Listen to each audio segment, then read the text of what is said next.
الحمدللہ والصلاۃ والسلام علی رسول اللہ وعلی آلہ وصحبہ وموالا۔ محترم بھائیوں اور بہنوں، السلام علیکم ورحمۃ اللہ وبرکاتہ۔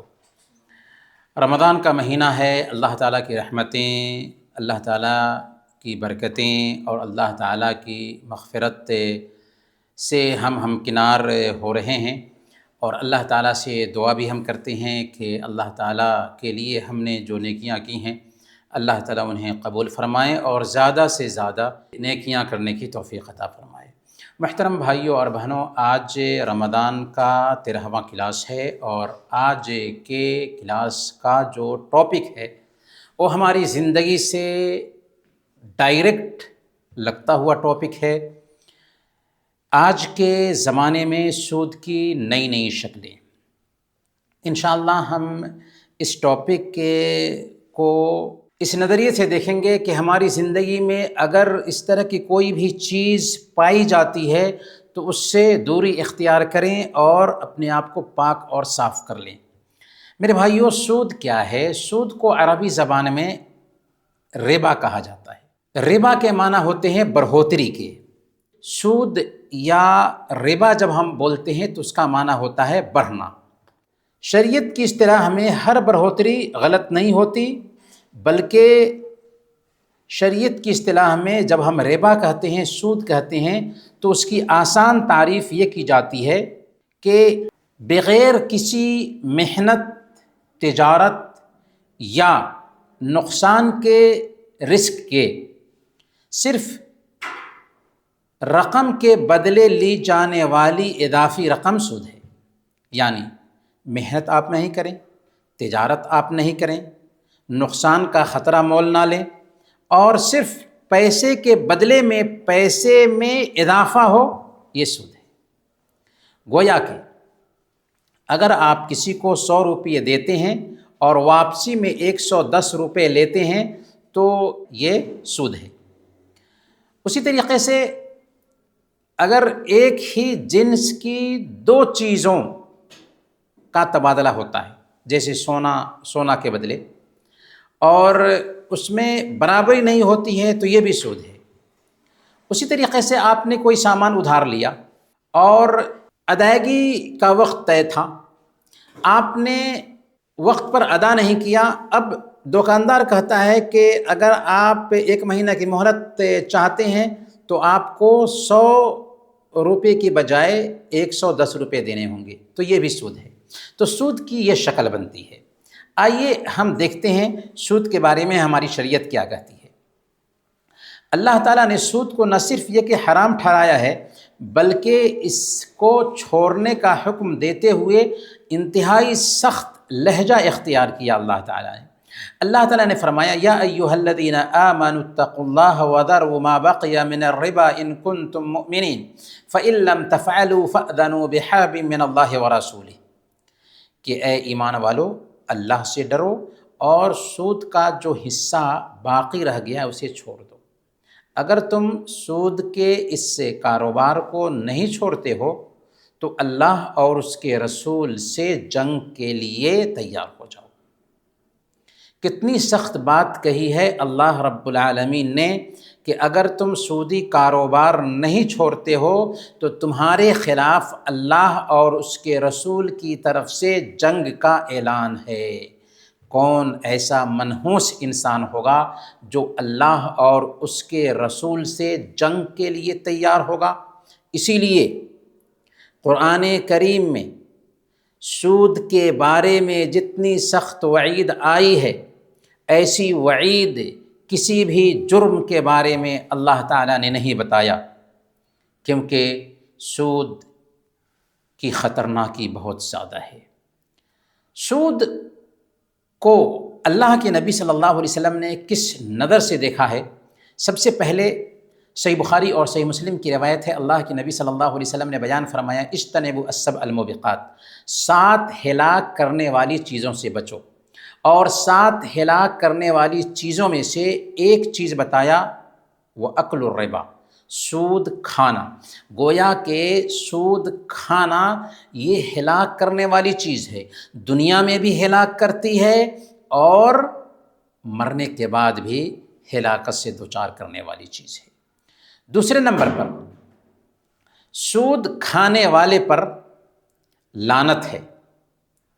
سود سے متعلق 4 لوگوں پر اللہ کے نبی صلی اللہ علیہ وسلم نے لعنت بھیجا۔ صحیح مسلم کی روایت ہے، حضرت جابر رضی اللہ تعالیٰ عنہ بیان فرماتے ہیں کہ لعن رسول اللہ صلی اللہ علیہ وسلم آکل الربا وموکلہ وکاتبہ وشاہدیہ وقالہم سوا۔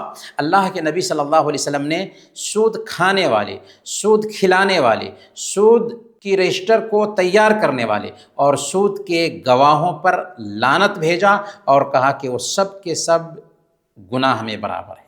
یعنی میں نے سود لیا، کسی نے سود دلایا، کسی نے رجسٹر تیار کیا، کوئی اس سود پر گواہ بنا، تو یہ 5 آدمی جو اس میں شریک ہو رہے ہیں یہ سب کے سب گناہ میں برابر ہیں، اور اللہ کے نبی صلی اللہ علیہ وسلم جو رحمت للعالمین ہیں لعنت بھیجتے ہیں ایسے لوگوں پہ۔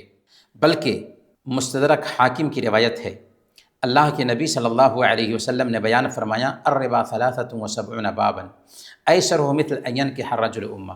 سود کے 73 درجے ہیں، ان میں سب سے آسان درجہ یہ ہے کہ ایک آدمی اپنی ماں کے ساتھ زنا کرے، نعوذ باللہ۔ سب سے آسان درجہ 73 درجوں میں سے یہ ہے کہ ایک انسان اپنی ماں کے ساتھ مکالمہ کرے۔ بلکہ اللہ تعالیٰ نے سود کے بارے میں فرمایا یمحق اللہ الربا، اللہ تعالیٰ سود کو مٹاتا ہے۔ ربا کا معنی ہوتا ہے بڑھوتری، لیکن سود بڑھتا نہیں بلکہ مٹتا ہے۔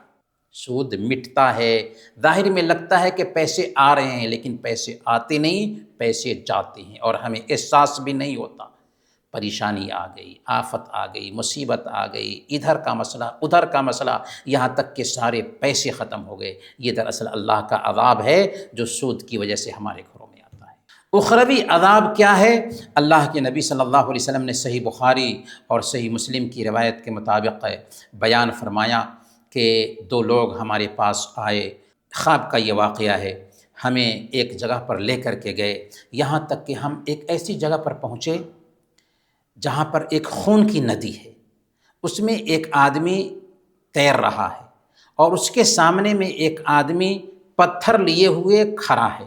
وہ جب بھی ندی کے کنارے میں آنا چاہتا ہے تو اس پتھر سے اس کے منہ پر مارتا ہے اور وہ پھر واپس چلا جاتا ہے۔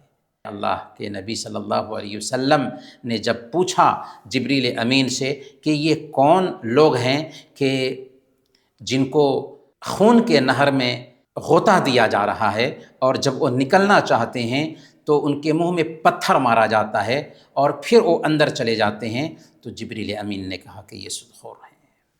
آگے بڑھنے سے پہلے ذرا ہم یہ جان لیں کہ عام طور پر ہم یہ سوچتے ہیں کہ سودی بینکوں سے جو معاملہ کرتے ہیں نا، ہم وہاں پر فکس ڈپازٹ کرتے ہیں، وہاں پر ہم اکاؤنٹ کھولتے ہیں اور اس میں جو ہمارے پیسے بڑھتے ہیں انٹرسٹ کے نام سے اسے ہم استعمال کرتے ہیں، اور بینک بھی کہتا ہے فائدہ ہے آپ کے لیے، فائدہ۔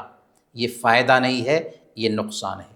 یاد رکھیں سود کی جو بات ہم کرتے ہیں نا، چاہے کسی شاہوکار سے پیسے لے کر کے اس کو سود دینے کی بات ہو، چاہے بینک سے پیسے لے کر کے بینک کو سود دینے کی بات ہو، دونوں برابر ہے۔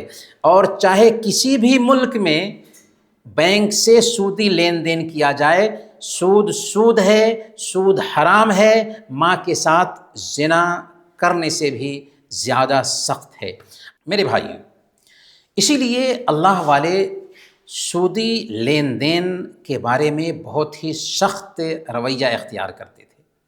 حضرت عبداللہ بن سلام رضی اللہ تعالیٰ عنہ نے نصیحت کرتے ہوئے ایک آدمی سے کہا تھا کہ تم ایسی جگہ پر ہو جہاں سود بہت عام ہے، اگر تمہارا کسی پر قرض ہو اور وہ تمہیں تحفے میں بھوسے کا بوجھ یا جو کا بوجھ بھی دے تو اسے مت لینا، کیونکہ وہ بھی سود ہے۔ مطلب کیا ہوا؟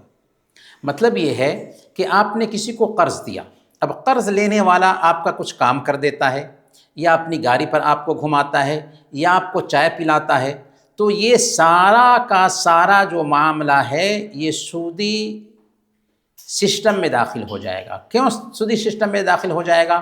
اس لیے کہ وہ بندہ قرض لینے کی وجہ سے آپ کو کھلا رہا ہے، قرض لینے کی وجہ سے آپ کو فائدہ پہنچا رہا ہے، اور قاعدہ ہے شریعت کا کل قرض جر منفعتا فہو ربا، کہ ہر وہ قرض جو فائدہ لائے وہ سود ہے۔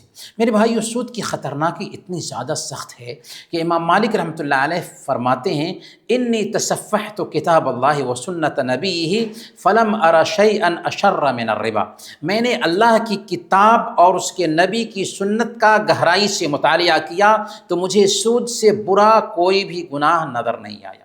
دوبارہ سنیے، امام مالک رحمۃ اللہ علیہ کہتے ہیں کہ میں نے اللہ کی کتاب اور اللہ کے نبی صلی اللہ علیہ وسلم کی سنت کا گہرائی سے مطالعہ کیا تو مجھے سود سے زیادہ برا کوئی گناہ نظر نہیں آیا۔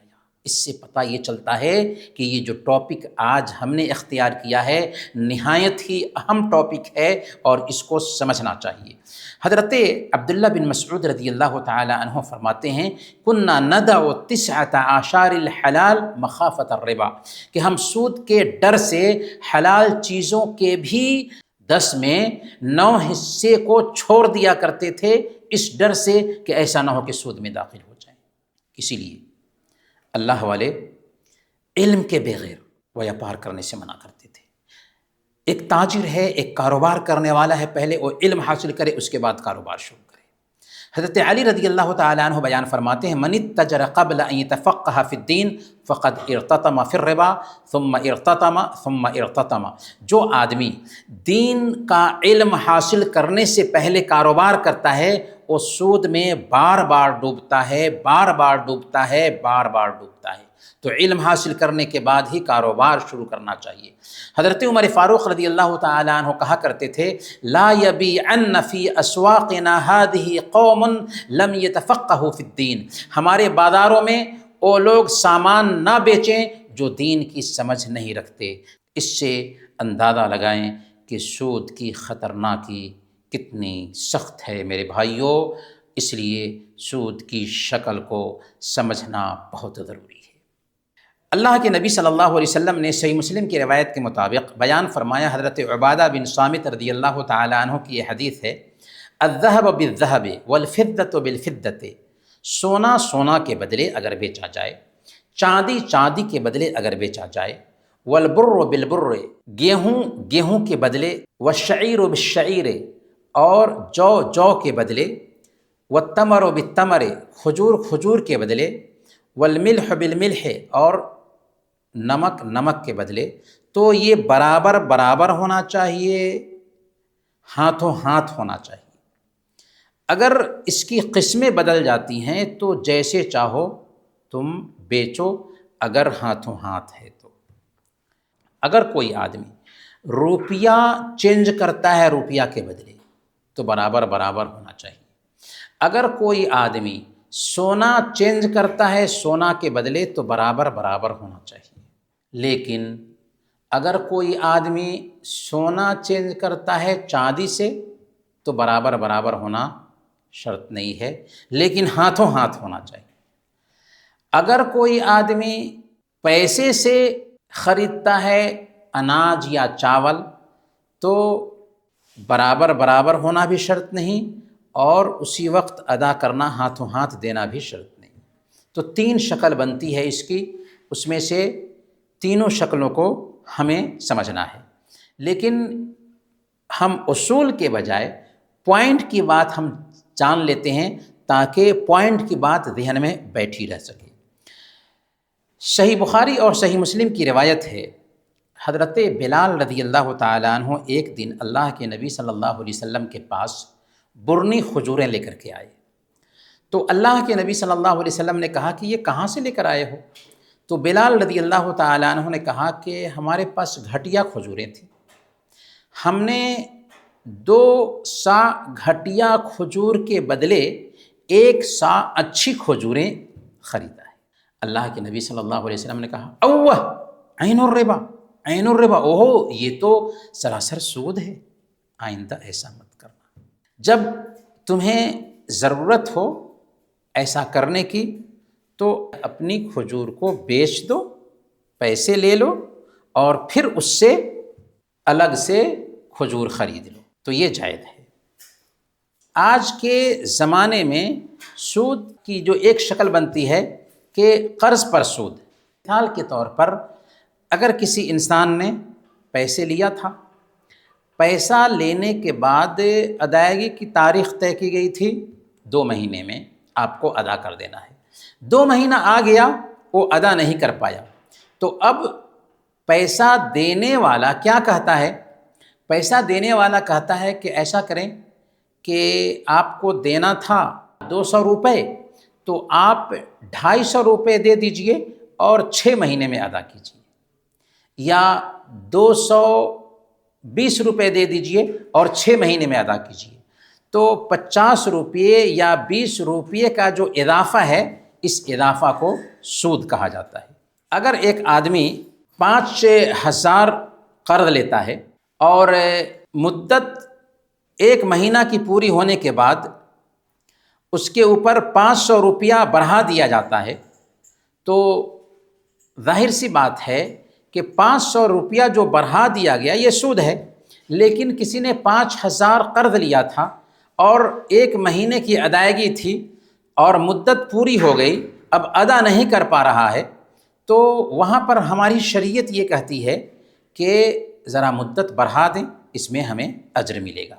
اسی طریقے سے ایک شرطیہ فائدہ یہ ہے کہ آپ نے کسی سے کوئی سامان قرض لیا، قرض لینے کے بعد آپ اس کو اپنی گاڑی پر بیٹھا کر کے گھماتے ہیں، یا اس کو چائے پلاتے ہیں، یا اس کا کوئی بھی کام کرتے رہتے ہیں۔ کیوں کرتے رہتے ہیں؟ اس لیے کرتے رہتے ہیں کہ آپ نے اس سے قرض لیا ہوا ہے، تو ظاہر سی بات ہے کہ آپ نے جو قرض لیا ہے، اس قرض لینے کے بدلے آپ اس کا فائدہ کر رہے ہیں، تو ایسا کرنا بھی جائز نہیں ہے، اور یہ بھی سود میں ہو جائے گا۔ ہم نے جان لیا ہے کہ کل قرض جر منفعۃ فہو ربا، ہر وہ قرض جو فائدہ لائے وہ سود ہے۔ نئے زمانے کے کاروبار میں سے ایک یہ بھی ہوتا ہے کہ آپ نے مثال کے طور پر ردی کھجور دیا 2 kg اور اچھی کھجور لیا 1 kg۔ تو ابھی ہم نے حضرت بلال رضی اللہ تعالیٰ عنہ کی حدیث سنی ہے کہ حضرت بلال رضی اللہ تعالیٰ عنہ نے کیا کیا تھا کہ انہوں نے ردی کھجور 2 سا دے کر کے 1 سا لیا تھا، تو 2 سا دے کر کے 1 سا جو کھجور لیا تھا، اس کے بدلے میں وہ 2 سا دیے تھے۔ اللہ کے نبی صلی اللہ علیہ وسلم کے پاس آتے ہیں تو اللہ کے نبی صلی اللہ علیہ وسلم کہتے ہیں اوہ عین الربا، یہ تو سود ہے، یہ تو سراسر سود ہے۔ اسی طریقے سے سونے چاندی کے سسٹم میں ہم دیکھتے ہیں کہ ہم سونے کی دکان میں جاتے ہیں، 10 گرام ہمارے پاس سونا ہے، ہم وہ سونا بیچنے والے کو دیتے ہیں، سونا بیچنے والا ڈیزائننگ یا میکنگ چارج کے نام سے کچھ کاٹتا ہے اور کہتا ہے کہ آپ کا سونا 8 گرام ہوا، اور نیا سونا 8 گرام ہمیں دے دیتا ہے۔ یہاں پر چونکہ ہم نے یہ جانا کہ سونا کے بدلے اگر ہم لیتے ہیں تو برابر برابر ہونا چاہیے اور ہاتھوں ہاتھ ہونا چاہیے، تو چونکہ ہم نے 10 گرام دیا تھا دکاندار کو اور وہ واپس کر رہا ہے 8 گرام، تو یہ سود ہونا کیا چاہیے کہ ہم دکاندار کے پاس گئے ہیں پرانا سونا لے کر کے، تو دکاندار سے پہلے پرانا سونا بیچ دیں، پرانا سونا ہم نے بیچ دیا اور ہم نے اپنا پیسہ لے لیا۔ اب پیسہ لینے کے بعد جو پیسے ہمارے پاس بچے ہیں، ان پیسوں سے نیا سونا خریدیں تو یہ جائز ہے۔ گویا کہ کاروبار کا جو جائز طریقہ ہے وہ یہ ہے کہ آپ اپنا سامان پہلے بیچ دیں، نقد روپیہ حاصل کر لیں، اس کے بعد نئی چیز خریدیں۔ سامان بیچیں، نقد روپیہ حاصل کریں، اس کے بعد نئی چیز خریدیں۔ بات سمجھ میں آئی؟ نئے طریقے میں بہت سارے ایسے لبھانے کے طریقے لائے گئے ہیں جو لوگوں کو لبھاتے ہیں۔ بینکوں اور فائنینس کمپنیوں نے جو نئے نئے طریقے اپنائے ہیں، ان میں آپ کو کہا جائے گا کہ پروفٹ کے نام پر یا سروس چارج کے نام پر یہ آپ سے پیسے لیے جا رہے ہیں، حالانکہ وہ دراصل سود ہی ہوتا ہے۔ تو اسی لیے سودی بینکوں سے معاملہ کرتے وقت یہ سارے کے سارے معاملے حرام ہیں، ناجائز ہے۔ ہاں اتنا ضرور ہے کہ جب ہم پیسے بھیج رہے ہوں اور اس کے بدلے میں ہم 1 دینار یا 1.25 دینار ہم جو پے کرتے ہیں تو اس حد تک جائز ہے، کیونکہ ہم اپنے ملک میں پیسے بھیجتے ہیں۔ اس کے علاوہ جو بھی سودی بینکوں کا کاروبار ہے وہ سب کے سب حرام ہے، کیونکہ سودی بینک حرام پر ہی ڈیپینڈ کرتا ہے۔ تو اس میں ایک طریقہ ہے انٹرسٹ ریٹ، کہ بینک سے قرض لے کر اس پر پہلے سے طے شدہ جو پیسے ہیں ان پیسوں کو ادا کرنا، تو یہ سود ہے۔ مثال کے طور پر بینک نے ہم کو 1000 دیا اور بینک نے کہا کہ تم کو 1200 روپے دینا ہے 2 مہینے کے بعد، تو 200 روپے جو اضافی رقم ہم بینک کو دے رہے ہیں یہ کیا ہے؟ یہ سود ہے۔ اسی طریقے سے کریڈٹ کارڈ کا سسٹم ہے۔ کریڈٹ کارڈ میں کیا ہے کہ اگر وقت پر ادائیگی نہ ہو سکے تو بینک جرمانہ کے طور پر کچھ رقم اضافہ کر دیتا ہے، کہتا ہے کہ یہ جرمانہ ہے آپ کے اوپر، تو یہ جرمانہ بھی سود ہے۔ چالاکی والے سودوں میں سے ایک ہے بیع العینہ۔